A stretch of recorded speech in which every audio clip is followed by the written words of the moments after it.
worked out. Mr. Hill, would you please take a roll call? Yes, ma'am. Joe Hammergren. Present. Audrey Martin McCoy. Deborah Williams. Angela Howard. Present. Julie Marks. Dee Ray. Present. Becky Taylor. So at this moment, you do not have a quorum. However, we can move forward and discuss items for which there is no actual action being requested. Okay. Then we'll move to our discussion item of our budget, which is finalizing the budget for 2021, 2022. Mr. Mullins, we'll turn it back over to you. All right. Thank you, Ms. Hammergren and board members. Again, I know you had the detailed, the condensed and the federal budgets for your review, and just to update the board, we'll continue to throughout June, because we still have summer school taking place as well, through June and July, finalize any of the reallocations we need to make in terms of our federal expenditures. As Danielle has stated in previous meetings, we're in a good spot with our state revenue and state expenditures, to make sure we don't have any reversions at the state or at the federal. I provided a revenue and expenditure breakdown a couple of months ago, and all of our state funds that have to be spent by June 30th will be spent, and all of our federal dollars that have to be spent by June 30th will be spent. And then there's some monies, federal dollars, that have to be spent at the end of September, and we will have those allocated and spent by September 30th as well. So as just share with the board, our goal, our intent is the July meeting is to have another read of the 21-22 budget and a first read of the 22-23 budget, and then ask for board approval in the August board meetings to close out this year's budget and approve the upcoming school year's budget, and also present some of the grants that we write that have to be presented to the board and approved by the board, and then we'll fill out the forms that go with those grants with the approval dates of our board and a signature from you, Ms. Hammergren, the president, and Mr. Hill. We'll get those submitted as a requirement as a part of our federal budgets. And as I mentioned, we started this school year in a good place with our fund balance, excuse me, and we've been able to grow our fund balance. And in saying that, been able to hire a number of teachers and other support staff this year. But we're in a good place with our finances and our budget. And just see if this board had any questions, and if Danielle and Robin wanted to add anything in terms of the budget discussion.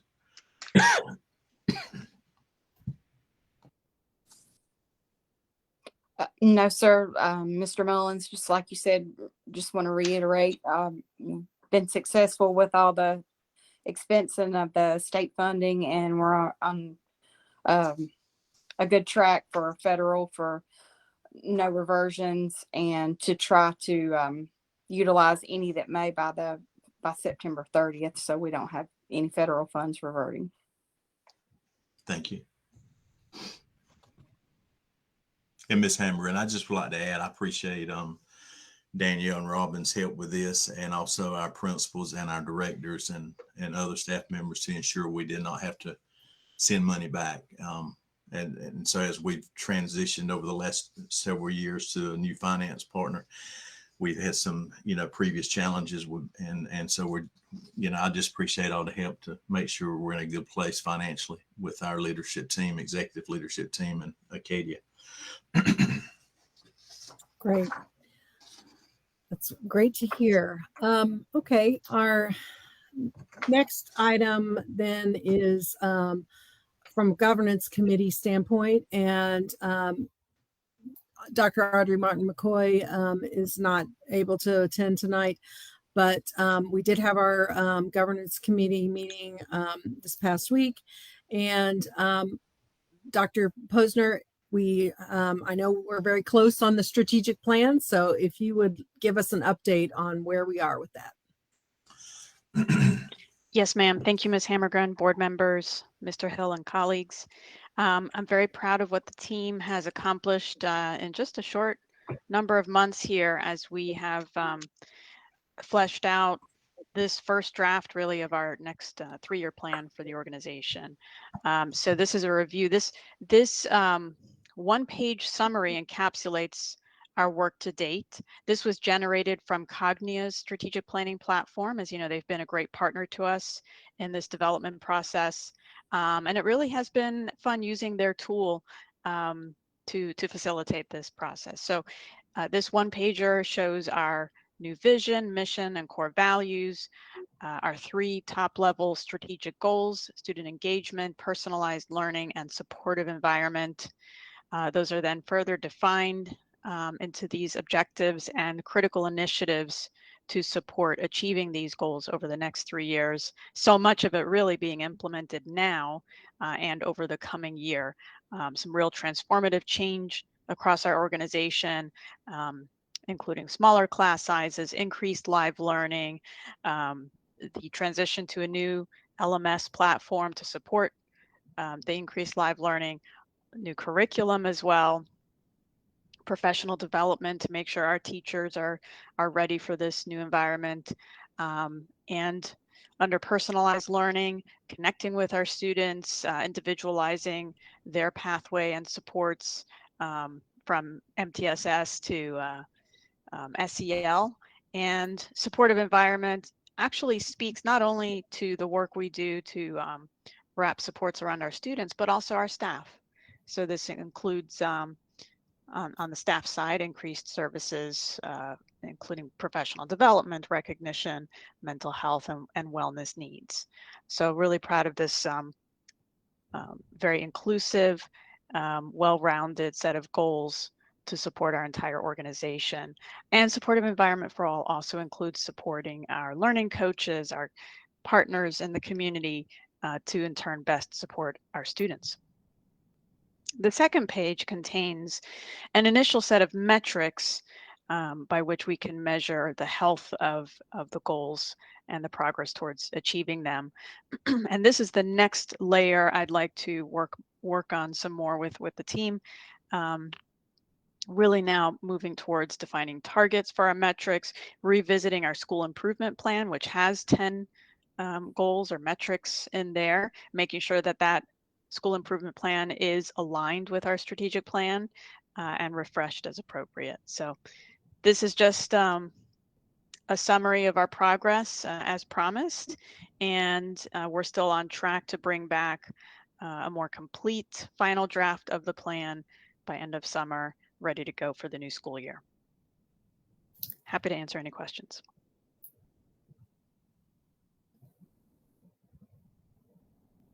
That's a good summary of everything. And thank you for all of the work that you've put into it and that the staff and leadership have put onto it. It's really amazing how quickly everything has come together on this.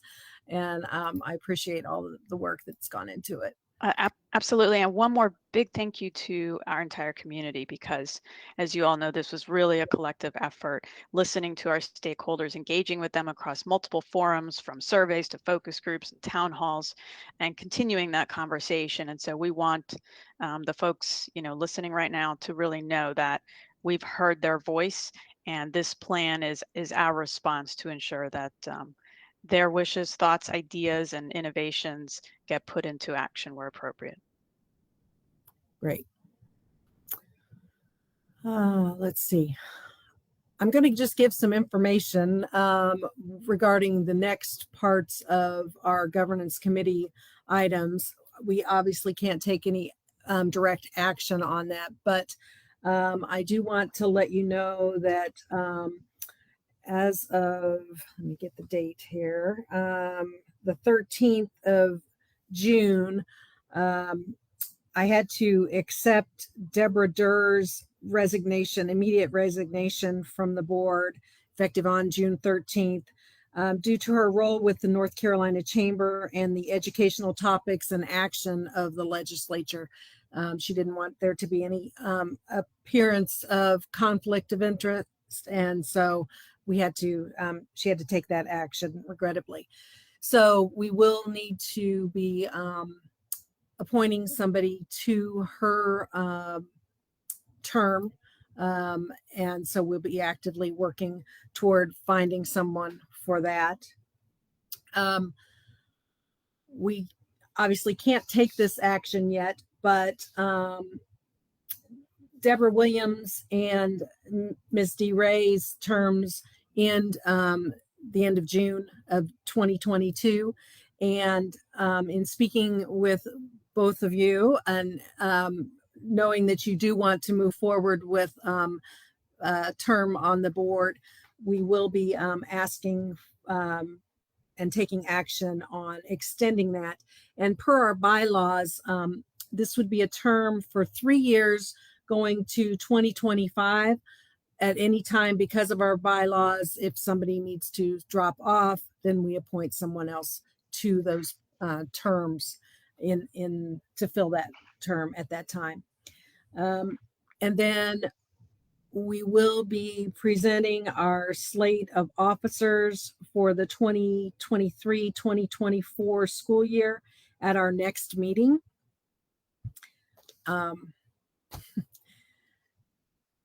Mr. Hill, do you want to talk about what the schedule could look like? We're not going to obviously take any action on what the schedule could look like for meetings coming up, but if you could at least enlighten us what that looks like, that would be helpful.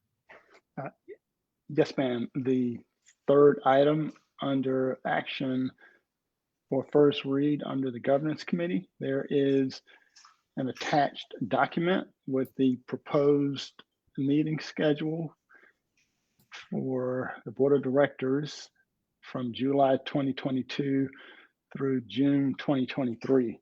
So we are proposing that the board continue to meet from 5:30 p.m. to 7:30 p.m., typically on the fourth Thursday of each month.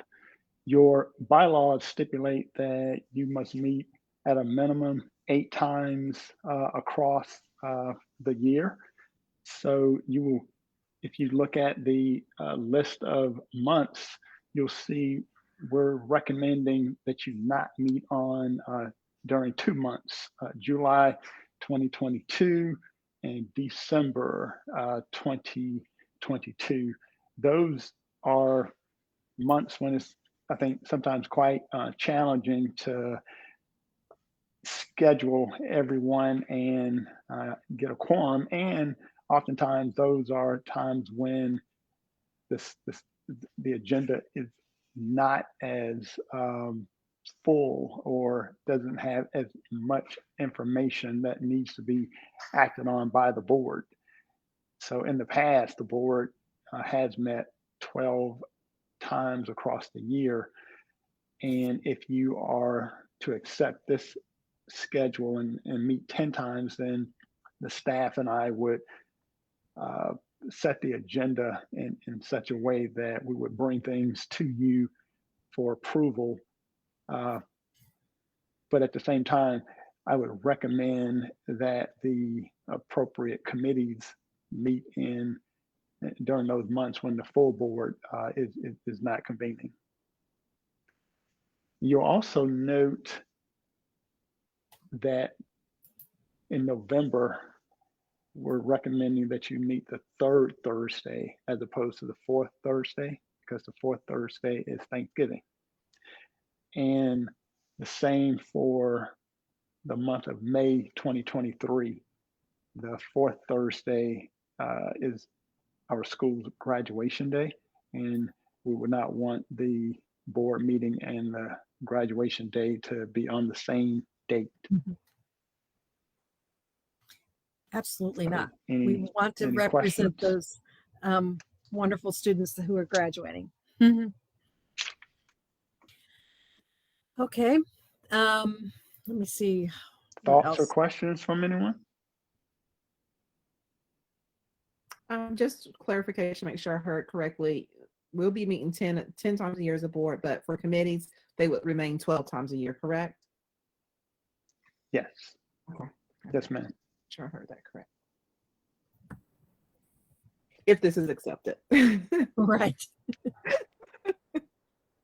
Also, And I was going to say, I'm no sorry. question. I noticed on the schedule, we're not meeting in July, but since we don't have a quorum and we have so many action items, do we need to bring that into thought as well too? As well, so that we're prepared for August. I was just going to say, we might not want to take the action when we can take the action for July if we don't have our quorum here tonight. And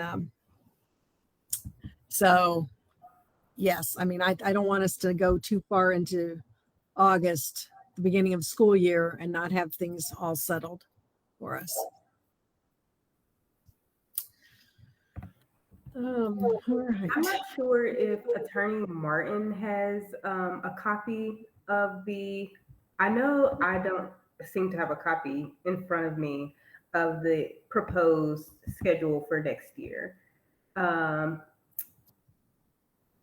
not sure who to ask, but if someone could send that over. Sure.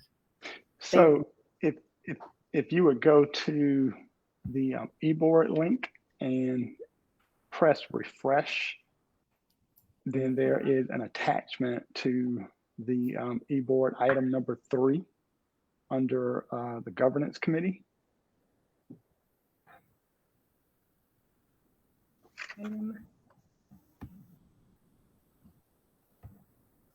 I see. Well, mhm, mhm.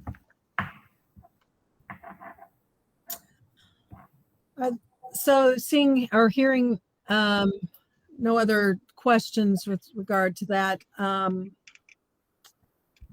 we could go to the consent agenda, and I know it's normally as a consent, but for just meeting purposes, we could go to our information under the operations report. And Mr. Mullins, if you would just kind of highlight some of the high points on that for us, please.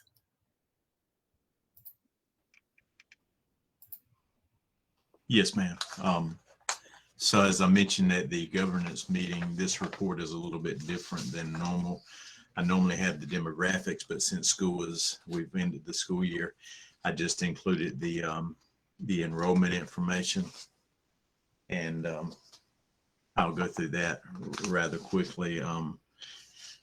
Currently, our cap stands at 2,809 students, and you'll see we ended our school year with 2,879 students. Well, we began the year with just over 2,700 kids. So, we grew throughout the year. We ended the school year with more students than we began with, and that's including our of our withdrawal students that withdrew.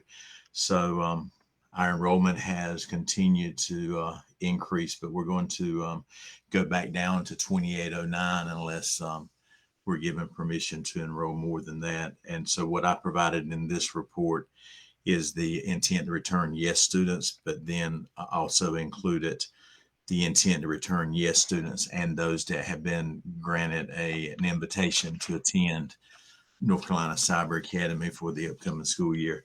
And we have 729 scheduled to attend at the elementary level, 756 students scheduled to attend at the middle school level, and 1,351 students at the high school. Those numbers will change a little bit each week as some of the ITR yeses change their mind, or some of the folks that we've extended an invitation to decline, and they have 10 days to decide if they want to accept the spot. And then I have it broke down by kindergarten through 12th grade, what the enrollment would look like. And so we're hiring staff with an emphasis on reducing class size based on the anticipated enrollment by grade level. And currently, when this report was done, we had 476 students on the wait list. We have actually pulled about 50 of those students since this report was done. In kindergarten through 7th grade. So most of our wait list is going to consist of the high school. And so over the next few weeks, we're going to continue to look at kindergarten through 7th grade. And then if we need to pull 8th grade through 12th grade, then we'll start with those grade levels. We're in a good place in staffing with 8th grade in our high school. So we want to fill our kindergarten through 7th grade spots before we start inviting 8th grade through 12th grade. And then on the second page was just some key things we're working on. In August, we start the audit for the 21-22 school year, the end of year audit. That'll be in August. And we're working with our insurance reps to ensure that we have our general liability, workers' comp, and property insurance in place, as that has to be in place in about a week and a half. And working with the Durham County Office of Emergency Services to basically change our building from a business code to a school code, so that we can use the office there in Durham to test kids. It's just some minor things we have to do there to be in compliance with school code law. And just see if the board had any questions about the operations report.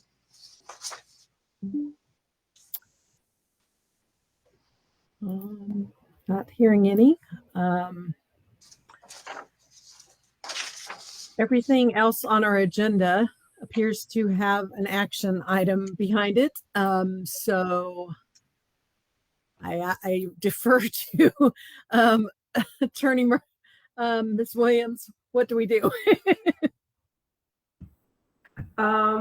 Well, you can take action, including voting to go into closed session without a quorum. So if we haven't, yeah, I was gonna say, if we haven't heard from anyone, I guess the only thing to do is to adjourn. I was just double checking to see if somebody else joined. I heard a beep. No. Okay. Well, Madam yes. Chair, Yes. just real briefly, as we're discussing items for which we like to take action, there are a couple of items that I think we can just talk about very briefly. Sure.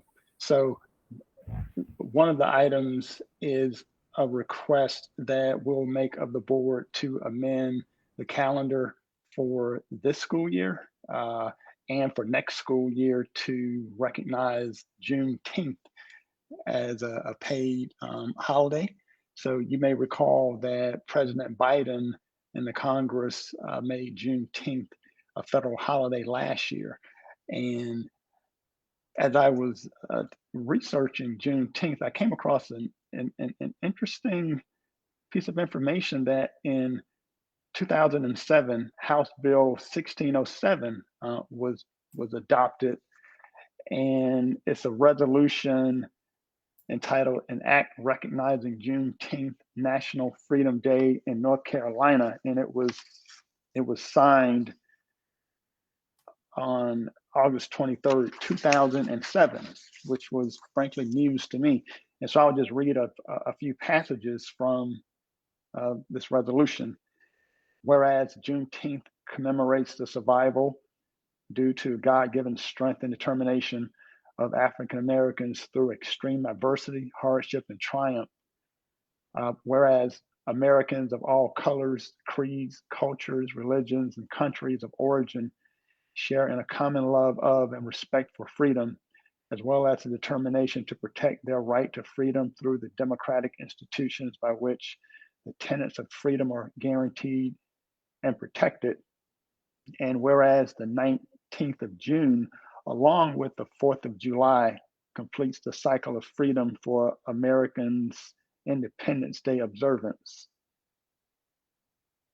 It says further, the General Assembly of North Carolina enacts Section 1 when Juneteenth National Freedom Day or a substantially similar holiday becomes a nationally recognized holiday. The General Assembly shall recognize the 19th day of June each year as Juneteenth National Freedom Day. to commemorate the end of slavery in the United States and to demonstrate racial reconciliation and healing from the legacy of slavery. So another interesting thing is that when you go to the Department of North Carolina's Office of Human Resources, it's not recognized as a holiday on June 19th, but it's a floating holiday. So several state agencies, including the Department of Public Instruction, allow staff to select when they're going to take the day off. And then there are also school systems and some charter schools that recognize Juneteenth on June 19th or the next business day. And so what we did is authorize our 12-month staff on June 20th to take off that day in recognition of Juneteenth. And we talked to the governance committee about that idea and told them that we wanted to come to the full board and have the board amend the current calendar and amend the calendar for next school year. And then from this point moving forward, recognize Juneteenth as a holiday that our 12-month employees can celebrate. So I just wanted to bring that to your attention and just talk about what I found to be quite interesting in terms of this holiday being recognized many years ago by the governor, I think Easley, and the General Assembly at that time in 2007. And Mr. Mullins, did you have something that you wanted to add? I was just going to say, Ms. Hammergren, I know we have some personnel, but we're going to add 8 or 10 or more to Okay. that list in July if we happen to meet. And if we meet and approve those in July, we're in good shape for August 2nd, August 1st. Okay, great. And Ms. Howard, you also had a question? Yes, with the Academic Excellence Committee who met on June the 13th, we have an action item that needs to be approved before July 15th because it has to be submitted to DPI. So I don't know how that should be handled.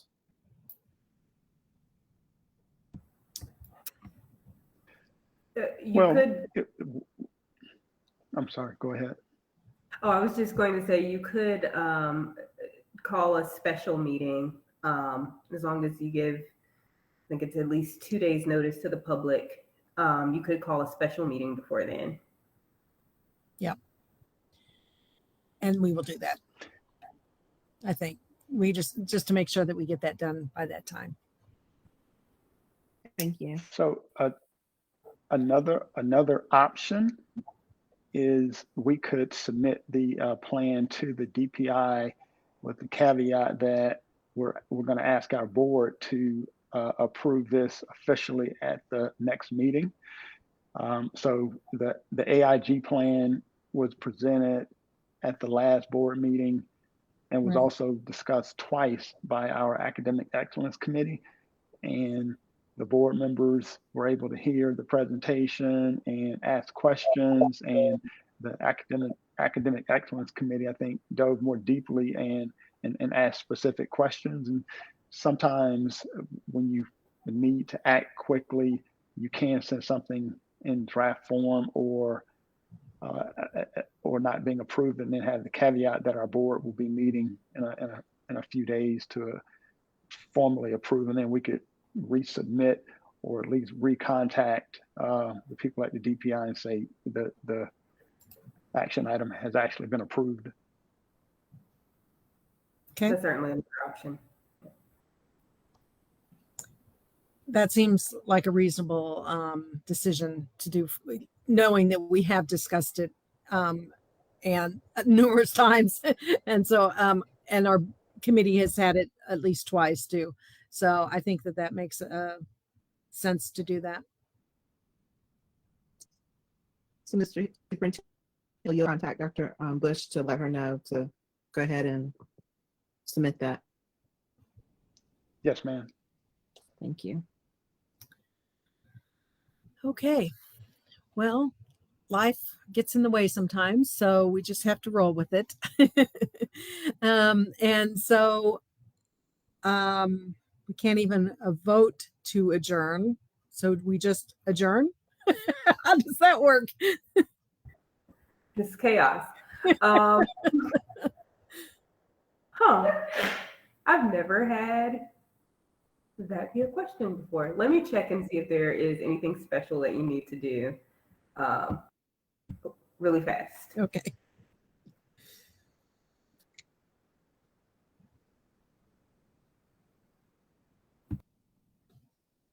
You know, we could definitely table each of these items until a subsequent board meeting and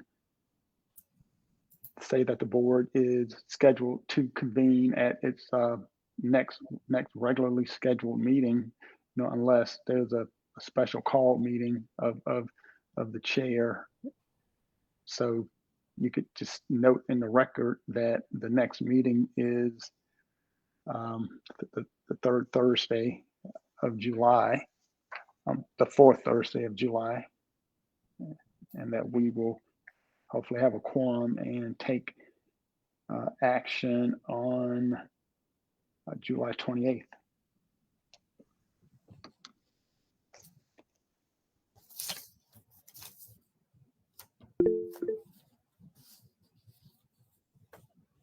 Yes, Ms. Ree?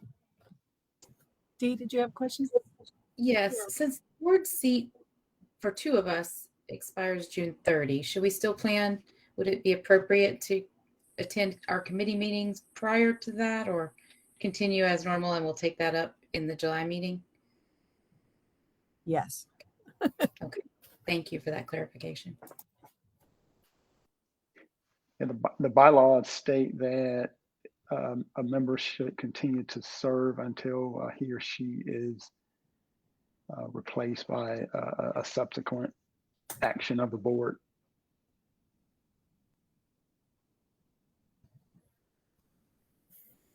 Superintendent Hill, with that schedule, was there any discussion or will there be any discussion if any will be in person?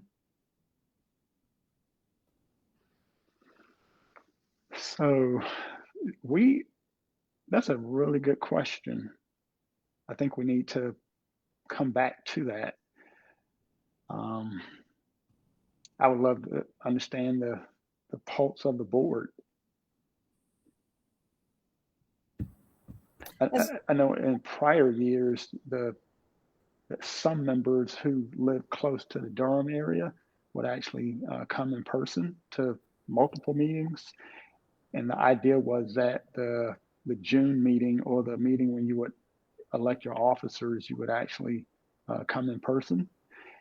And we've had some conversations at the governance committee regarding when the board might come together to focus on the strategic plan or do something akin to a retreat.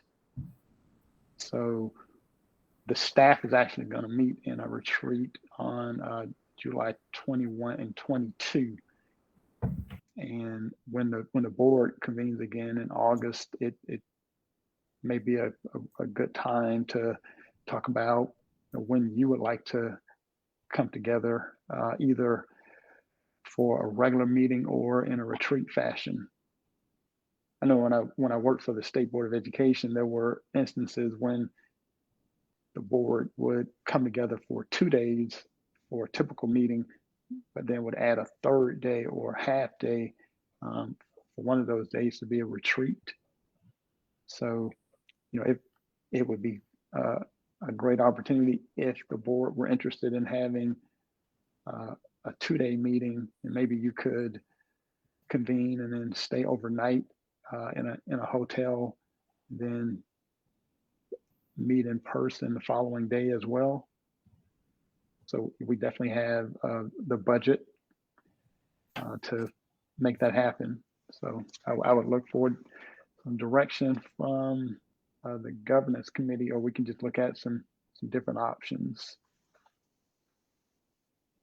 Is the meeting that the staff is having on the 21st and 22nd on site or is it somewhere else? We're looking at options. We're definitely going to do a 2-day in-person meeting. So we're looking at the Durham office and other sites as well. Because it might make sense for us to have something overlap on that. But we should discuss that with the governance committee or board members.